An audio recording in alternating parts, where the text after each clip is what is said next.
Now turn to Section 2. Section 2. You will hear a town planning official talking to a businessman.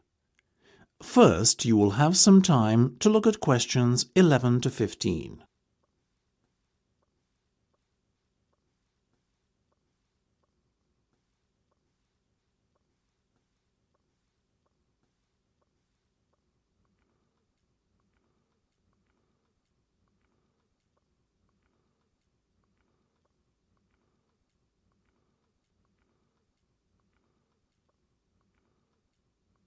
Now listen carefully and answer questions 11 to 15.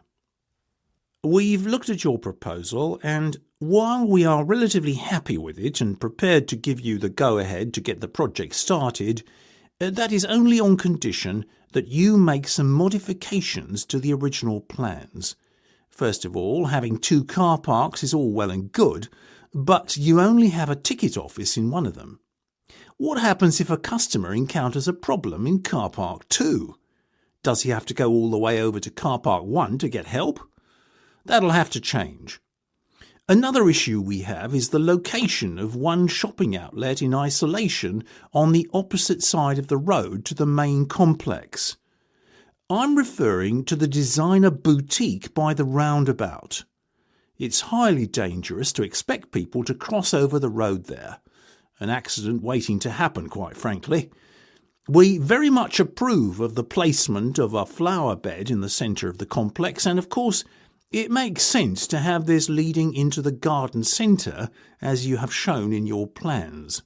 That said, we're not sure a garden centre is the right kind of store for this location, and we would like you to carry out some further market research to provide evidence that there would be a demand for gardening products were such an outlet to be built.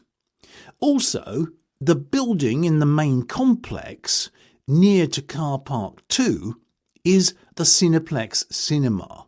That's fine, but we have a big issue with the placement of the cloakroom and toilets in a separate building. There's no logic for that, for goodness sake. What's more, the toilets are on the garden centre side of the building, which means they're even further away from the Cineplex. The only reason we could think of for laying out your plans in this manner is so that toilet users would be forced to walk through the electrical store in the middle of that building. Not acceptable. The Cineplex must have its own toilets. Before you hear the rest of the discussion, you have some time to look at questions 16 to 20.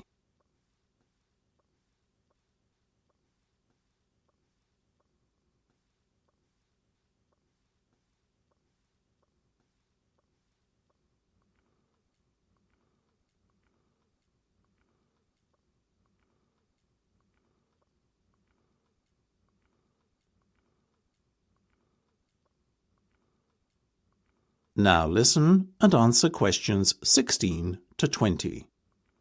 Other than that, we are fairly happy with your proposal and welcome the fact that your company is eager to invest in our town. We are willing to give the proposal conditional approval today. Conditional on the changes I have just outlined being made prior to the commencement of building work.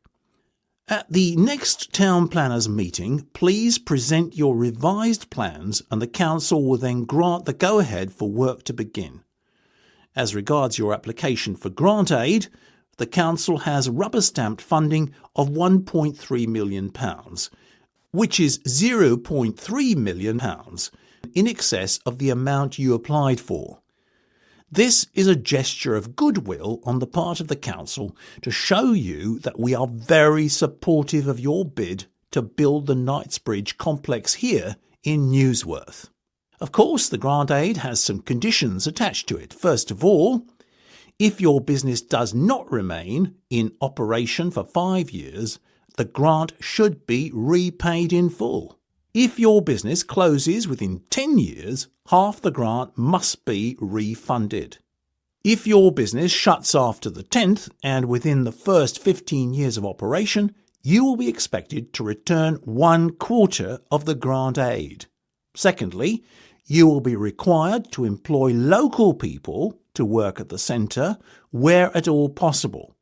Of the 500 employees, 75% should come from within 5 miles of Newsworth, and the other 25% should be within a 25-mile radius of the town. Only under exceptional circumstances, and with the formal approval of the council, can you employ someone who does not fit the criteria I have just outlined. Now, that's the end of section 2. You have half a minute to check your answers.